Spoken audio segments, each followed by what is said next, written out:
Oh, here we go. All right. How are Hello, you? hello. I'm pretty good, pretty good. Can't complain. I'm Yeah, doing pretty it's, well.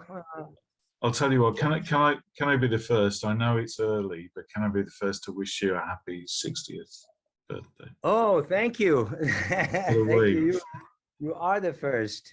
You're looking Cool. well, I get in 2 weeks early, so it's a bit of a it's a bit of a cheat really, but That's okay. That's cool. It's always nice. Thank you so you, much.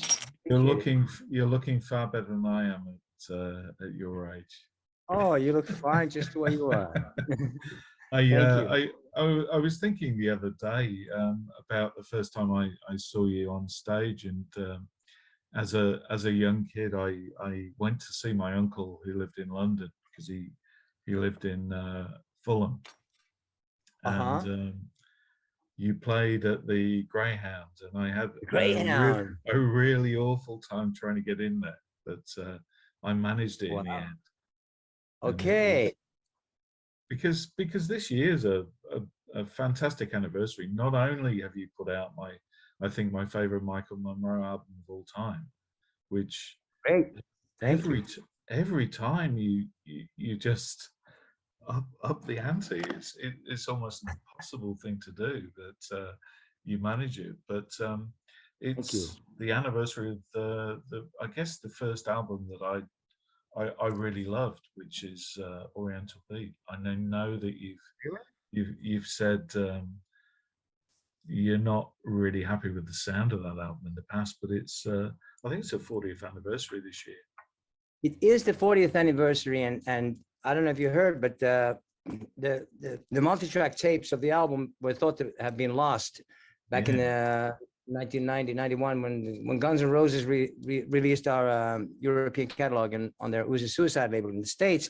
We wanted to remix the album, and we were told that the tracks for the original tapes were sent to Germany from Finland for someone to remix, and then they were lost. But I found them a couple of years ago. I had a tip from somebody about having seen some Hanoi multi-track tapes in a warehouse of the Universal Music, and Universal owns all that stuff now. So I called the head of Universal and asked him to have somebody go and take a photo of the tapes, and if it says at Vision Studios London, and then those are the Oriental Beat tapes. And now, consequently, we have remixed the album. We just finished mastering it, and it's going to be re-released in November this year, the 40th anniversary, the 21st century edition, the real mix, Wow. the real mix, the REAL in brackets, you know, the real remix is a real mix. You know, we'll call it the 40th anniversary, 21st century edition, the real mix now by the band, because it was, I mean, the songs were great. It was a great Yeah. album, but the mixing, those, like, I mean, the guy who, the producer, was whatever his name was, Peter Woolscroft. He had That's some right. kind of, I think he wanted to like go for some kind of sound for like whatever, new romantic, or he just didn't understand us at all. But it sounded horrible. I mean, you know, compared to what we had, some rough mixes on tape that we've been listening to, and we never imagined that it would sound like it did. And the first time we heard the final version was, it was already printed on vinyl. So Oh, our manager came to some hotel room on tour and said, okay, here's the album. And we're like, sounds pretty hollow and empty and sounds kind of weird, but I guess we can't change it anymore. If I'd known what I know now, of course, we would have gone back and remixed it. But now it's the longest project I've ever done, the slowest and longest project. Finally now. So I'd be excited for you to hear this, because it's like the night and day. I'm so Completely different. excited. You've completely made my year now. That's incredible, because the second time I ever got to see you was when you actually filmed the Nottingham tapes, because that's where I Wow. was from in the UK. So another Okay. gig I had to sneak into underage, but You were there. Oh, cool. You were there. I was there. Wow. Yeah, that's That what was you did. That's what yeah. you, I wish. Go ahead. Yeah. I was going to say that's what we did in those days. Tell us, because it is the 40th anniversary. I know that was the first album that you recorded in London. What was the experience like? I mean, I was talking to Nigel Mogg from the Choir Boys the other day, and he Uh-huh. was telling me about how he used to come and see you guys all the time, playing Uh-huh. various venues around London. So, Right. and if the first time he ever saw you together was at a Damned gig. Wow. Was that what that was probably was that the Strawberries tour or the Damned? I wonder which gig was the Marquee, maybe? I Oh, think when the it. Damned played, we played together with the Damned. No, no, no. When you were actually watching the band, so Yeah, the Marquee, probably. I yeah, think. I, Yeah, because I he certainly went to a few of those yeah, days. What was the most memorable thing for you? I mean, obviously, I really want to talk about the new album, which is the yeah. big thing for We me. talk about anything. But tell us about making Oriental Beat in London from Well, it was actually a fun. Yeah, it was a fun time. It was good. We'd done the first album in Stockholm, and it was produced by us. Well, me and Andy, the Muddy Twins, we called ourselves as a joke. But that album actually sounded much better than Oriental Beat ended up sounding. But me and Andy had a good rapport. We were in a good place then. We stayed at the Townhouse Studios on Gold Hawk Road in Shepherd's Bush. That's where we lived, and we were having fun. I mean, we were young and excited, and which I am still, but not young, but excited. Still as excited about new. I like the new record now. I'm really excited about it. So happy with it now. And we knew we had a great bunch of songs, and me and Andy were getting along really good. Better than during the first album recording. We reconnected because we kind of drifted apart when we were in the streets with Sammy and Nasty, and Andy was living with his girlfriend, and we had a bit of a, we kind of drifted apart. But that me and Andy we had a good boogie. We were really had fun working on that record, and staying at the Townhouse Studios. There was a pub across the street. I forgot the name of it, where there was this guy Simon, who had one leg was shorter than the other, and he had these pills from the blues, yeah, he had Simon blues, and he called it Simonization. It was like Simonization, and he had some white pills, some like morphine or something that put you to sleep, and he was always waiting for us. And when we got back from the studios, he had like a big case of beer, and he had his medication and all that. And it was funny. I think we even thanked him for. But there's no credits on the album actually, because we wanted to thank Simon for his Simonization. But we were hanging out, and got in a nice way, had a good time at the studio. Had what's her name? Katrina and the Waves was singing the backing vocal. Yeah. On, Oh, really? Don't Follow Me on Us 2. Yeah, she's singing the backing vocal and Don't Follow Me on Us 2. And there was, I know there was no credits. Yeah. So she was hanging. I remember we had a couple of spliffs and some beers and had a great time with her talking, and she had fun with us too. And she actually sang on that song, and it was a good time. We really had fun, and me and Andy and the whole band. But Jim Casino, the drummer, it's funny because he plays great. He was having some problems, self-esteem. He didn't think he would play anymore, and the producer did not help. I mean, he was this guy just came in, and he was kind of like really sort of seemed like a kind of snobbish kind of guy. Even though he had like jeans and his perfect. I don't know, something about him was like very kind of organized, but not rock and roll at all. And but we didn't, we had no idea. Richard Bishop had met him somewhere. He thought he was a good producer. We heard that he had once been involved in some Slade recording. So we thought, oh, he's done the Slade. Maybe he's good. But he hadn't really, I haven't seen his name on any Slade records, really. Somebody said that, oh, he worked with Slade. He must be good. But yeah, he was having problems with Jip Casino. There was some kind of, he certainly didn't help Jip's self-esteem, because Jip, he had moments when he like, oh, I can't play. And he walked out of the studio, walked around the block a few times. And we started having problems with him, thinking that it was his problem. But I think the producer had something to do with that too. But he, listen to the record now. remixing it, it's great because I mean the tempos, we had no click tracks, so the song Oriental Beat, it starts like it's when you compare the tempo in the beginning to the end, it's quite much faster in the end, which is great, you know, and as long as everybody speeds up at the same time, and yeah, but the drumming is great. So I'm just like, me and Andy were saying the same thing. It was like, wow, what's wrong? I mean, he played great. So what was the problem with him? We don't know. But Jip has, all of us have heard the mixes.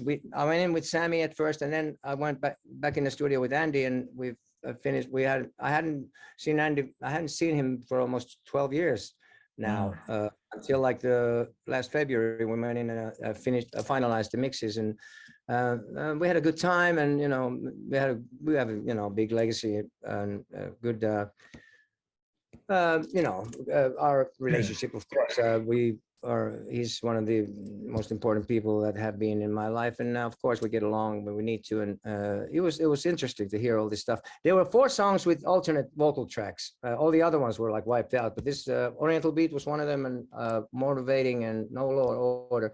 In the beginning of Oriental Beat, there's like the screen, there's a thing I go like, whoa! I was like, whoa, what was that?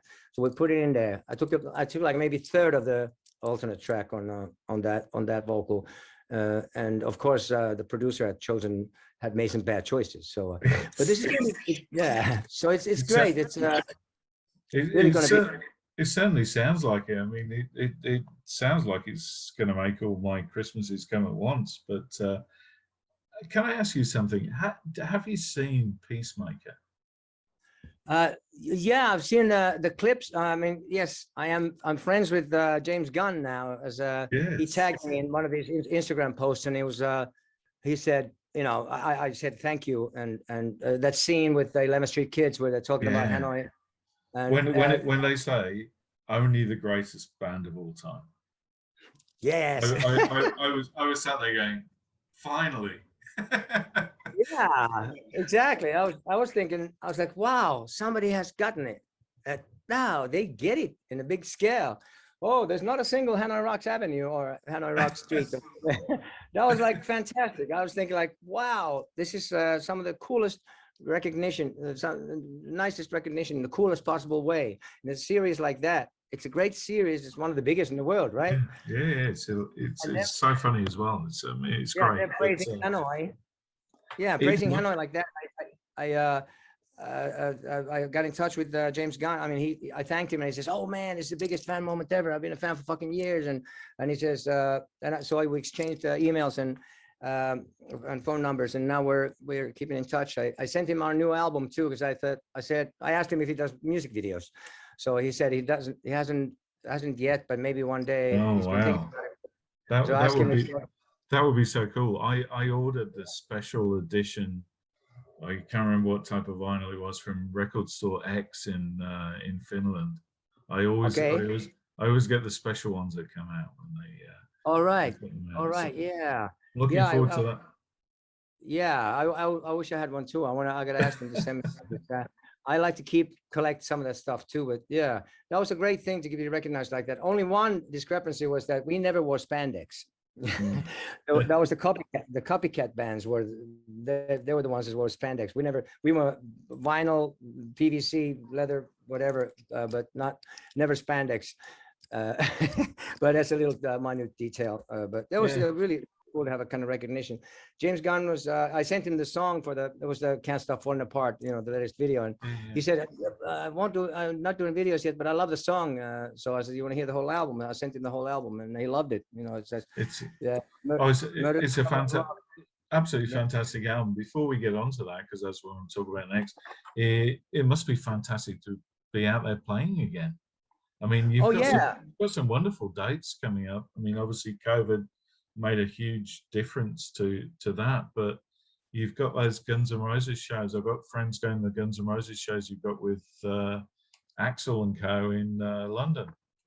Yeah, July 1st and 2nd. That's fantastic. Big stadium and perfect lineup. And also with Alice Cooper, we're opening for Alice in Europe now. It's like 6 shows.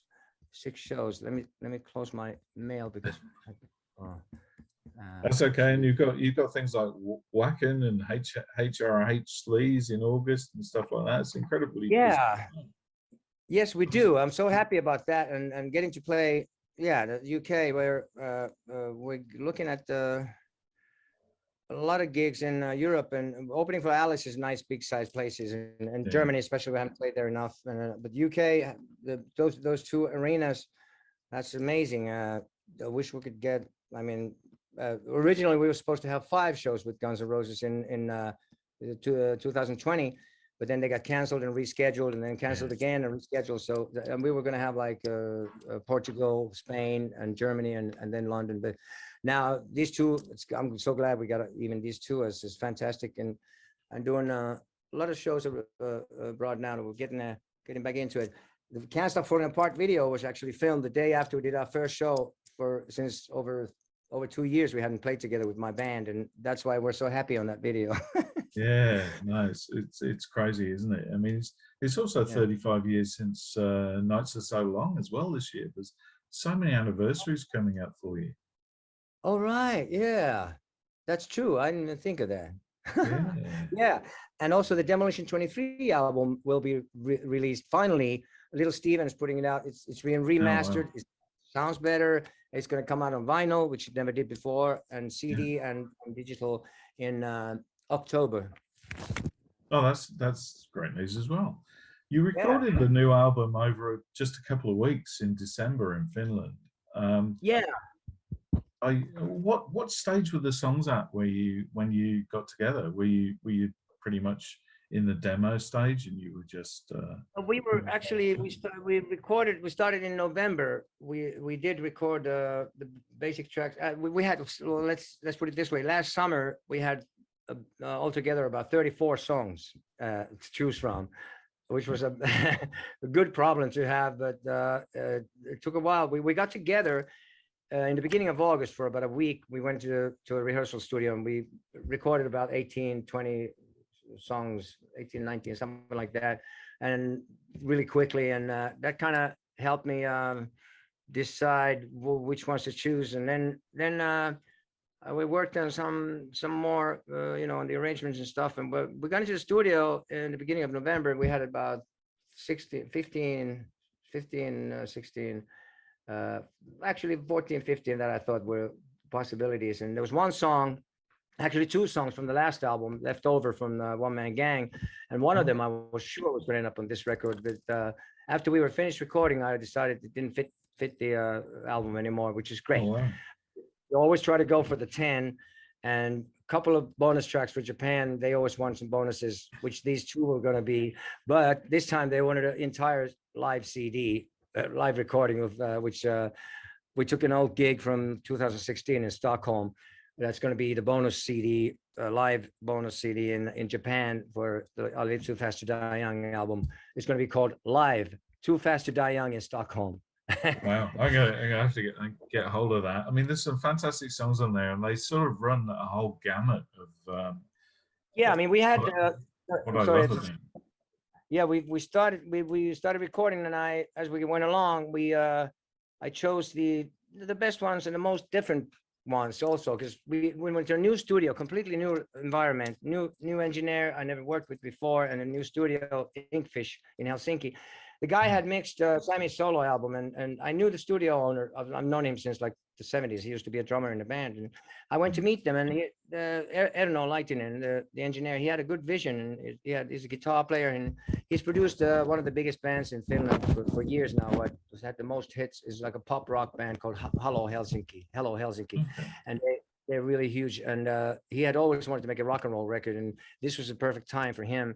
And he's credited as the producer with the band in the end, because he had good vision and great ideas, and it's more like a producer than just an engineer. And the sound world has much more dynamics, more space, and more. We renewed the band's sound in a best possible way, song wise, production wise, arrangement wise, and I'm really happy with the way the entirety came together. In the end, when I saw the 11 songs, I thought this is it. And Murder the Summer of Love is the first song. And then I realized the last 2 songs is I Live Too Fast to Die Young and Dearly Departed. All referring to death, but in a positive way, not in a bad way. So I thought, okay, this is it. It was like a sign that this is the right track listing. Is the intro and the outro, the beginning and the end. And you know, I mean, Murder, the Summer of Love is not about killing a person; it's about killing an idea. Live to Pastor Diane, reinventing an old cliche. You know, yeah, and that could be it's one of my middle names now. And I love. I'll tell you what I love, Michael. I loved Derelict Palace. It's got a real sort of like Lords of the New Church type vibe for me. Absolutely, that is totally right. That's one of my absolute favorites too. That's what I said myself. I was like, that's very Lords of the New Church. It's like an homage to Steve Baders and the Lords. Yeah, absolutely. And that was actually James Gunn's favorites. Where when he first heard the album, he says, "Oh, I love Murder, Summer Love," and Derek Palace were his first favorites of the album. Yeah. Yeah, I mean, there's a lot to love on there. I mean, I love the punky Young Drunks and Old Alcoholics. Murder, Summer Love is fantastic. The nostalgia though, I love the fact that you always go back and you always talk about the old days, and Everybody's Nobody is one that I just smile when I hear songs like that, because whenever you release an album, it makes me feel young again, and that cool. is just the absolute best thing ever. Lovely to hear. Yeah, Everybody's Nobody. I wrote that with Rich as a tongue-in-cheek, very much. It was about we were supposed to play with this band in London that used to be, you know, were happening in the 80s, and I remember all these London liggers and hangers-on were always hanging around them. And at the time, Smack was everybody was doing Smack, and I hated it. And I was like, oh God. So then we were supposed to do a gig with them some years ago. And I emailed to Rich. I said, do they really pull a crowd? And Rich says, yeah, we should do this gig. I said, okay. So all the London liggers, all the hangers-on are going to be there that night. Everyone who's ever been nobody is going to be there that night, except maybe without the skag this time. And Rich said, hey, that sounds like a song in there. I said, yeah, that's right. Let's write it. And that's about, you know, people are stuck in a certain time period and cult heroes in a certain small circle, but then they're not moving on. They're kind of basking in their content to bask in the nostalgia, and instead of moving on. And it's not it's a little bit sad too. So I sang that. At first I sang it kind of sarcastically, cynically, but then I realized it's kind of sad as well. So I re-sang it in a little bit different attitude. So yeah, that's going to be the next single. Fantastic! What a great choice. I have to ask you one thing before we go. In 2020, I was really excited. You mentioned that you'd taken over making the documentary about your life. Yeah, and it's still in the making. This year. This year. Well, it was supposed to come out this year, but it's probably going to be in 23 now, because we were going to finish it in the fall, but I want to make sure that it's as good as possible, because there was somebody who started making it and couldn't finish it. It wasn't good enough. So I finished with him, and then I met this guy who's a really great director, has great vision, and he really makes great movies. So it'll be actually a real movie about me as a person, as opposed to listing all my achievements and all. That's really digging into my personality, and there's some moments, really real moments.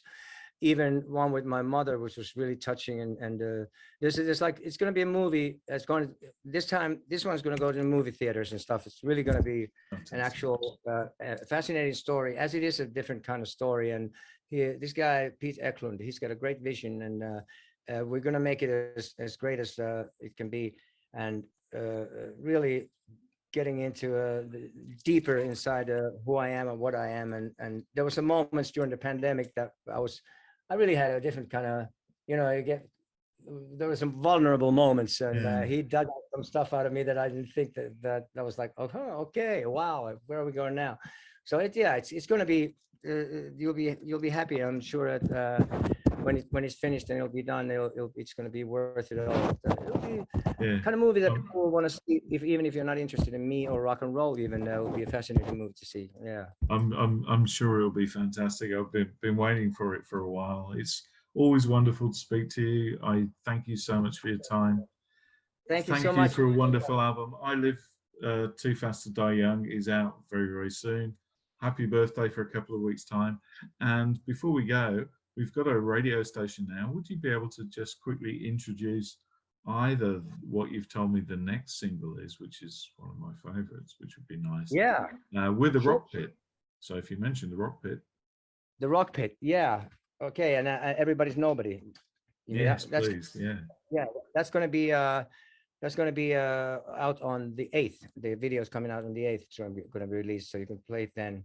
Yeah. From then on, and then from the 10th, June 10th is the release date of the album, so you can play all the songs as much as you want. And please do. We will. It's for the rock pit, right? Yes, It's for the rock pit, right? Yes. Okay.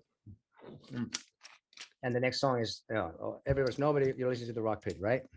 Okay, here we go. All right. Hey, Michael Monroe here, and you're listening to the Rock Pit. And get ready for the next song because it's my new album, I Live Too Fast to Die Young, and the song is called Everybody's Nobody. Dig it. Thank you so much, Michael. I will always be a fan of yours. I have been since I was 12 years old when I had the first album. Thank you so much for your time. It means the world to me. Take care, mate. It's so nice talking to you. I love hearing it. I'll see you soon. Thank you. Yes, see you soon. See you down the road. Bye. Bye. Good one. Bye-bye now.